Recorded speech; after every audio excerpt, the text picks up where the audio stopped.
دا تکبیرات تشریق د دغه جمعې ورځ د سحر یعنی د 9 ذوالحجې د سحر مونځ نه به شروع شي. 15 مونځونه دا شو، ورپسې 3 د غټ اختر ورځې 15 مونځونه دغه شو، وسره 20 مونځونه شو، ورپسې د غټ اختر نه د 3 ورځو نه پس کومه ورځ ده 14 ذوالحجه چې وته وي،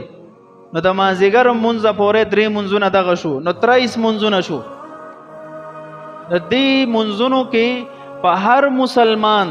عاقل بالغ نارینه وي زنانه وي آزاد وي غلام وي مقیم وي مسافر وي په هر حال کې وي د فرض منځونو نه پس یو پیرا په اوچت आवाज باندې تکبیرات تشریق ویل واجب دي.